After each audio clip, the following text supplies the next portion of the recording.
continuar ouvindo a mensagem de Deus nesta noite, a mensagem de adoração. Vamos fazer essa oração iniciando agora a palavra, agora disponíveis na tua casa, Senhor. Te agradecemos, Pai, pela vida do pastor Toniel, que se dispôs a trazer um pouco, Senhor, daquilo que o Senhor tem colocado em suas mãos para nós, ó Deus. Que a tua palavra agora seja, Senhor, para conosco, que possamos estar com os ouvidos atentos àquilo que o Senhor tem para nos falar, para a tua honra e glória, em nome de Jesus. Amém.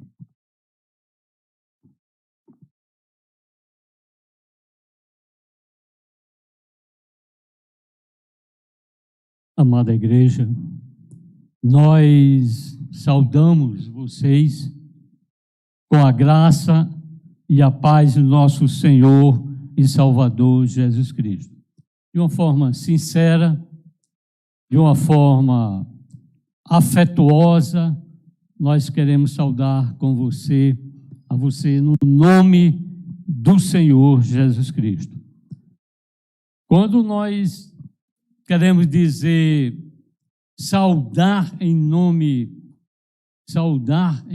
de Jesus, nós falamos isso em consciência de oração. Nós expressamos que a gente, nesse momento de culto, de palavra, de louvor, de adoração, gratidão a Deus por todas as bênçãos recebidas do Senhor Jesus Cristo.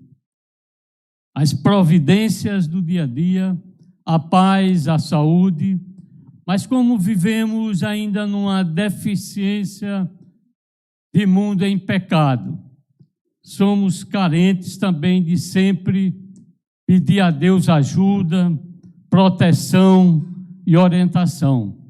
Então, nessa saudação, no nome do Senhor Jesus Cristo, nós estamos também intercedendo por cada um de nós, para que Ele nos conceda paz, saúde, aquilo que nos incomoda seja resolvido pela grandeza do poder, pela interferência do Senhor na vida individual, coletiva, de família e congregacional. Saiamos hoje daqui com a certeza de fé, de paz e de harmonia e de confiança no Senhor. Nós queremos fazer hoje uma exposição rápida, assim uma forma de exposição, um comentário de Mateus capítulo 24. Mateus capítulo 24. Esse capítulo, ele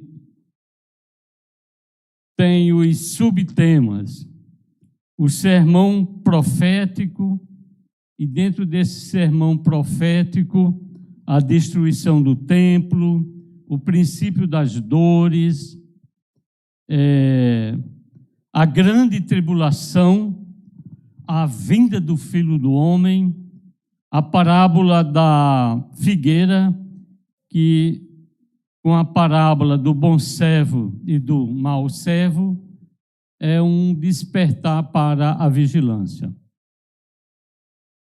O Senhor Jesus Cristo, ele vai saindo com os discípulos, já no final do seu ministério, e o versículo 1 diz que, tendo Jesus saindo do templo, ia se retirando, quando se aproximaram deles os seus discípulos, para lhes mostrar as construções do templo. Ele, Jesus, porém, lhes disse: não vede tudo isto?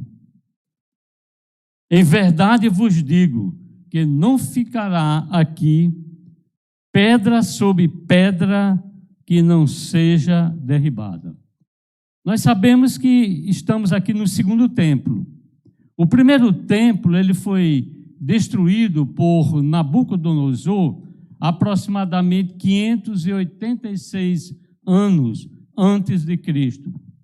Foram dispersos passaram 70 anos no cativeiro, depois voltaram, e quando voltam ainda passa 15 anos construindo casas, não construíram o templo, e Deus levanta o profeta Ageu com a mensagem de urgência e de motivação, e eles começaram a reconstruir o templo.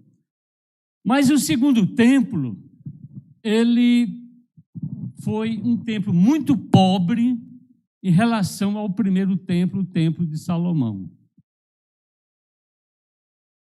20 anos antes do Senhor, 18 anos antes do Senhor Jesus Cristo, Herodes, para agradar politicamente os judeus, ele deu uma grande melhorada no templo. A construção de Herodes foi tão suntuosa que muitos historiadores chamam o templo de Herodes.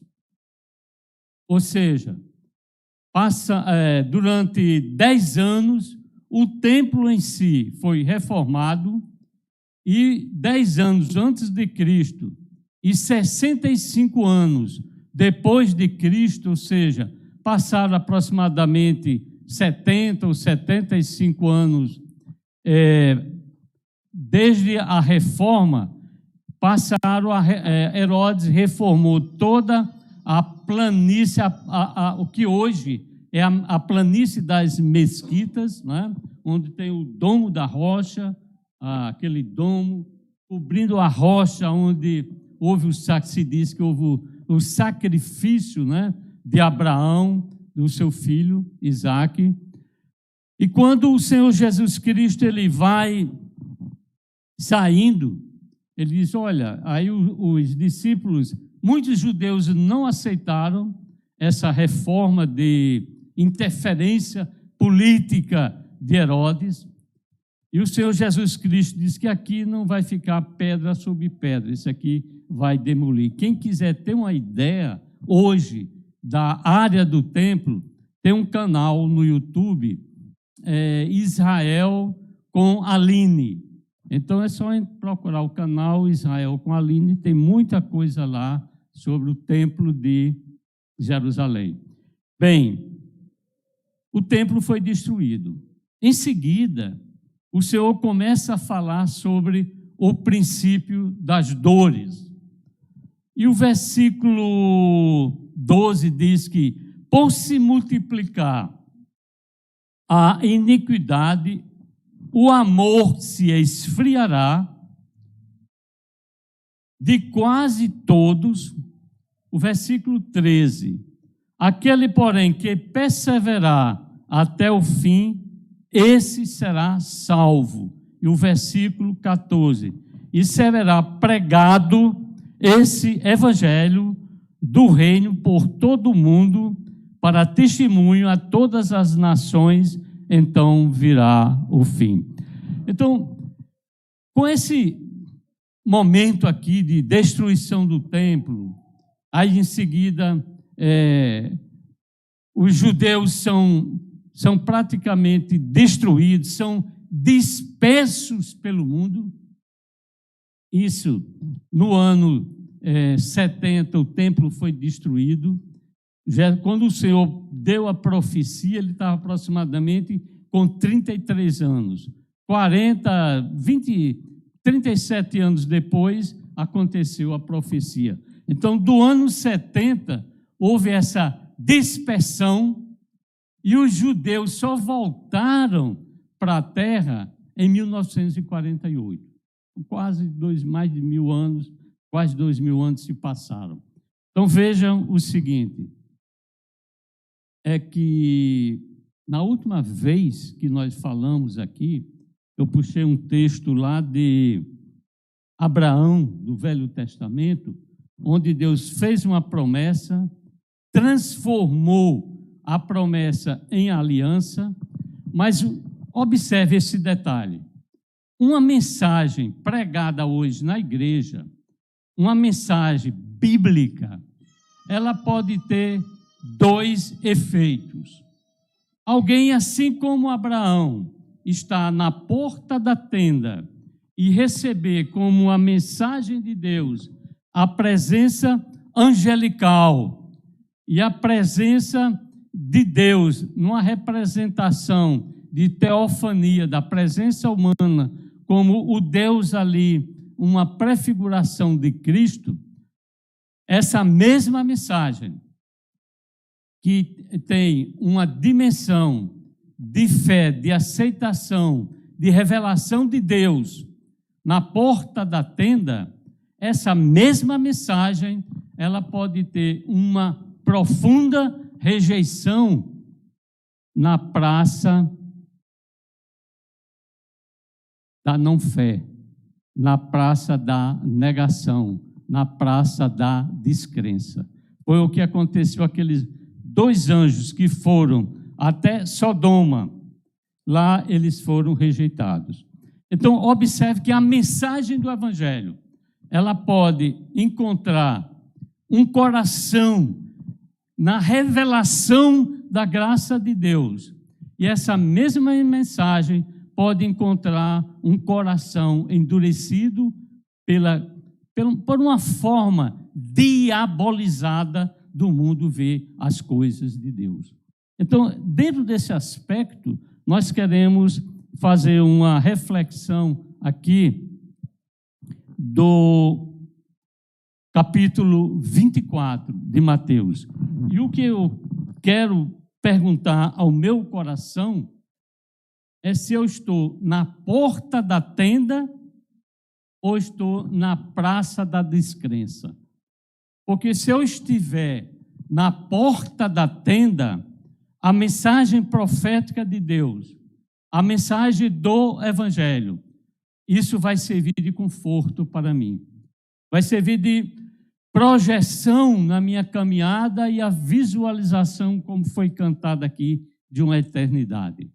Mas se meu coração não estiver receptível à mensagem do Evangelho, ao toque do Espírito Santo batendo na minha alma, no meu espírito, na minha vida, se eu estiver na praça da descrença e não na praça da fé, então eu vou receber essa mensagem com aridez, com rejeição. Então, essa eu acho que para hoje, para o que acontece, para a pregação do Evangelho, para a vida da igreja, eu tenho que estar perguntando, eu pergunto a mim mesmo, o que é receptivo, o que é que eu posso filtrar?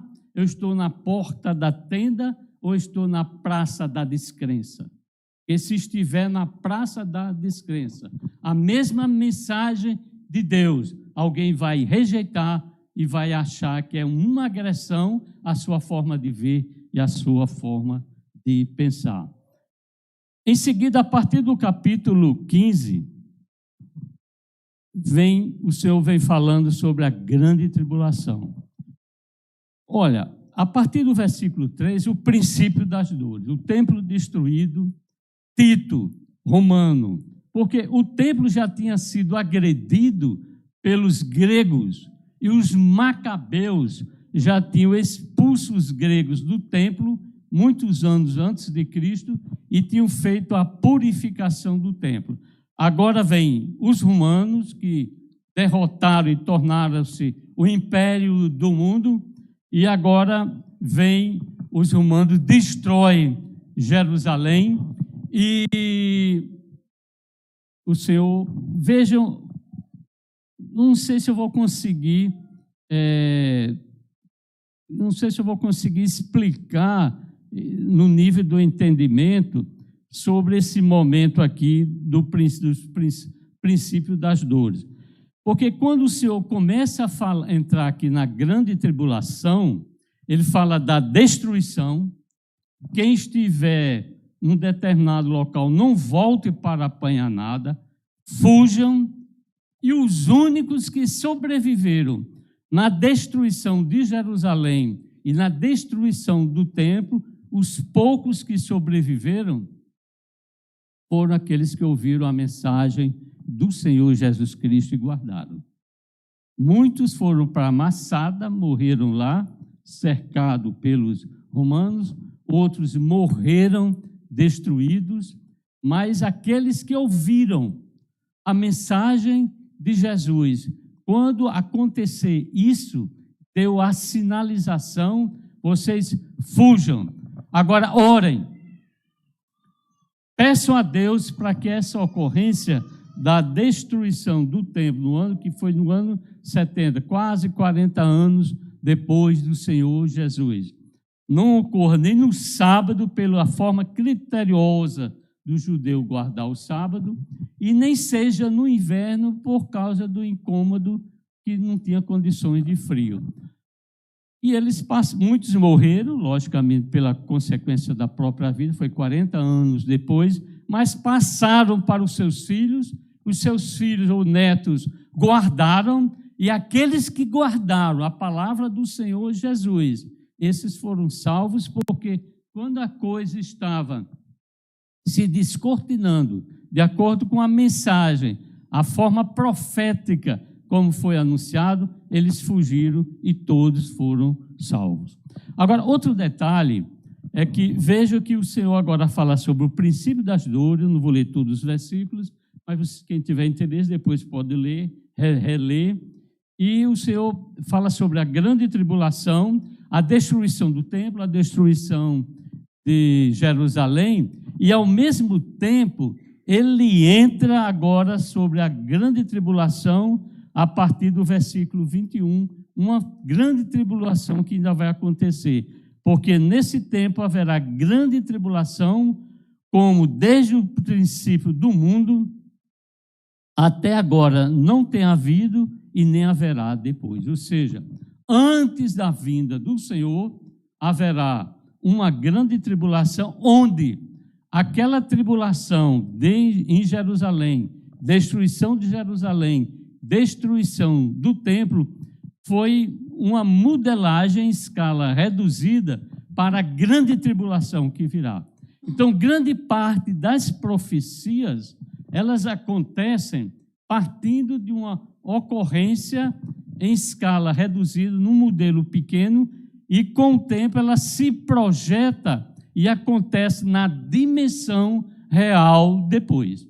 Então, aqui o Senhor, no capítulo 24, observe bem o detalhe, ele fala sobre a tribulação que viria sobre os judeus na destruição de Jerusalém e na destruição do templo, e ao mesmo tempo servindo de modelo para uma grande tribulação que acontecerá no final dos tempos, que antecede a sua vinda. Sem nenhum critério de escola escatológica, nós queremos levantar aqui um detalhe. Queremos ler Isaías, capítulo 61, versículo 1 e 2. Preste bem atenção a isso aí. Isaías 61, versículo 1 e 2. As boas novas da salvação. Isaías profetizou: o Espírito do Senhor Deus está sobre mim, porque o Senhor me ungiu para pregar boas novas aos quebrantados. Enviou-me a curar, ungiu para pregar as boas novas aos quebrantados. Enviou-me a curar os quebrantados de coração, a proclamar libertação aos cativos e pôr em liberdade os algemados. Versículo 2. Apregoar o ano aceitável do Senhor. Grave esse detalhe aí. Apregoar o ano aceitável do Senhor, o dia da vingança do nosso Deus, e a consolar todos os que choram. Destaque: o dia da vingança do nosso Deus. Vamos lá para Lucas, capítulo 4, que é o cumprimento dessa profecia. Lucas, capítulo 4, eu acho que é o versículo 18, 19, por aí. Lucas, capítulo 4, versículo 18. O Senhor Jesus Cristo, na sinagoga, ele ensina e ele lê exatamente esse texto de Isaías. Ele diz, nesse momento, hoje, está se cumprindo essa palavra. Ele diz, o Espírito do Senhor, o Senhor lendo Isaías 61, versículo 1 e 2. O Espírito do Senhor está sobre mim, porque Ele me ungiu para evangelizar os pobres. Enviou-me para proclamar libertação aos cativos, a restauração da vista aos cegos, para pôr em liberdade os oprimidos e para proclamar o ano aceitável do Senhor. Ele disse, até esse momento dessa profecia, hoje está se cumprindo. Hoje se cumpriu. Faltou aí o quê? Em relação a Isaías, que a gente leu. O dia da vingança do nosso Deus. Ele não leu isso aí. Ele parou um pouco antes. Então ele disse, olha, hoje se inaugura o período da graça. Agora o dia da vingança de Deus virá e eu voltarei para estabelecer essa vingança. Então é sobre essa vingança que agora, aqui em Mateus 24, ele fala sobre a vinda do Filho do Homem. Então a vinda do Filho do Homem é o dia da vingança de Deus que vai se cumprir, Isaías 61, que o Senhor não leu. Ele leu aquilo que estava se cumprindo. Versículo 29. Logo em seguida a tribulação daqueles dias, o sol escurecerá, a lua não dará a sua claridade, as estrelas cairão do firmamento, meteoros provavelmente, os poderes do céu serão abalados. Então aparecerá no céu o sinal do Filho do Homem. Todos os povos da terra se lamentarão e verão o Filho do Homem vindo sobre as nuvens do céu, com poder e muita glória. E ele enviará seus anjos com grande clangor de trombeta, toque de trombeta, os quais reunirão os seus escolhidos dos quatro ventos, dos quatro cantos da terra, os mortos, os vivos, e de uma ou outra extremidade dos céus, os que já morreram. Então é a vinda do Senhor. A vinda do Senhor, ela é o dia da vingança do nosso Deus. O dia da vingança. Se dermos um olhar histórico na linha do tempo para os poderosos, cadê Hitler? Cadê o Império? O Império Romano ainda existe, né? Nós estamos lá nos pés, que é a continuidade do Império Romano. É tanto que nós somos um pouco romanos. A nossa língua, o português, vem do latim. A gente está lá nos dedos, mas a gente tem uma herança romana forte nisso aí. Cadê os grandes poderosos da terra? A dor, o sofrimento, a ingratidão, a injustiça. A gente pergunta, mas cadê Deus diante de tanto sofrimento? Por que isso acontece? O Senhor leu, mas não leu. Hoje se cumpre essa profecia, mas ele não leu o dia da vingança. O dia da vingança do Senhor virá. E nós oramos pelos poderosos do mundo. Poderosos. Intercedemos por ele, para que caiam na realidade, se arrependam e creiam no Senhor Jesus Cristo. Quer queira ou quer não queira, o Senhor virá. E ele fará a demolição de todo o poder de toda ação que hoje, porque somando todo o mal do universo, somando todas as agruras, angústias, dores, necessidades, somando todo o mal que existe no universo, é muito menor ainda que o mal em si. E o Senhor já destruiu esse mal pela sua morte, ressurreição e a glorificação. E ele diz que voltará de uma forma como ele subiu. Ele voltará de uma forma visível para punir, para destruir. E como foi cantado aqui, ó morte, onde é que está a tua vitória? Outra forma de dizer, a vitória é o Senhor Jesus Cristo. Amém? Eu convido aqui o dirigente, o irmão Caio, para fazer uma oração.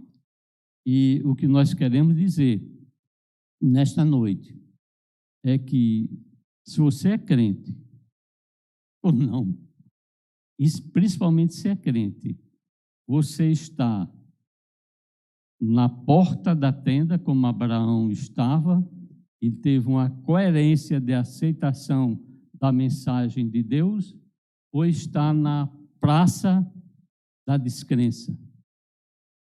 Na praça da descrença, a mesma mensagem você pode rejeitar. E não esqueçamos que o Senhor voltará. Ele voltará para ressuscitar aqueles que morreram nele. Ele voltará para transformar aquele que tem o Espírito Santo numa dimensão de glória, e estaremos para sempre com o Senhor.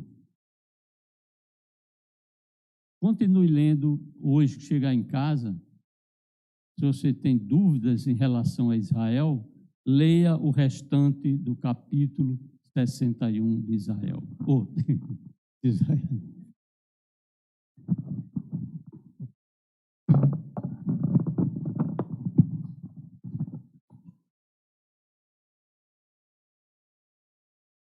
Amém. Gratos ao Senhor por todo o cuidado que Ele dispõe por nós. Fiquemos de pé, vamos orar nesse momento, para que o Senhor continue derramando sobre nós do seu ensino e da sua graça, do seu amor misericordioso sobre cada um de nós. Pai, te agradecemos, Senhor, pela tua palavra. Te agradecemos, Senhor, pelo teu ensinamento, por nos mostrar, Senhor, e se mostrar a nós conforme a tua revelação, meu Pai. Te agradecemos, Senhor, pelo teu cuidado, nos mínimos detalhes, Senhor, por anunciar, Pai, cada coisa que irá acontecer conforme a tua vontade, conforme o teu desejo, conforme o Senhor já vem predizendo, Senhor. Ó Pai, nos abre os olhos e os ouvidos, Pai. Vê se há em nós algum caminho mau, Senhor, e se assim o for, Pai, renova o nosso coração e o nosso espírito com o espírito que vem de Ti inabalável, Senhor, para que possamos, Senhor Deus, estar atentos àquilo que o Senhor tem falado à Tua igreja, ó Deus. Que o Senhor possa estar cada dia mais, Senhor, nos mostrando, Senhor Deus, se revelando a nós. Que possamos, Senhor Deus, estar atentos, Senhor Deus, à Tua palavra. Estarmos na tenda, Senhor Deus, da adoração, ó Pai. Atentos àquilo que o Senhor tem falado ao Teu povo e à Tua igreja, ó Deus. Nos permite, Senhor Deus, estar sempre na Tua presença, ó Pai. Nos permite, Senhor Deus, estarmos, Senhor, mesmo não merecendo, mesmo não sendo dignos, Senhor, mesmo sendo miseráveis, pobres homens que somos, Senhor. Nos permite estar na Tua presença e gozar daquilo que o Senhor tem preparado para a Tua igreja, para o Teu povo, Senhor, hoje e eternamente, ó Pai. Te agradecemos, Senhor, pela vida do pastor Antoniel, pelos ensinamentos que o Senhor tem disponível e tem nos dado através da sua vida, ó Deus. Que possamos cada dia mais, Senhor, cada dia mais caminharmos na Tua direção, conforme a Tua vontade para as nossas vidas, sempre para a Tua honra e glória, Senhor, porque só o Senhor é o merecedor disso, Pai, de toda a honra, de toda a glória, de todo o louvor. Te agradecemos em nome de Jesus, ó Deus. Amém.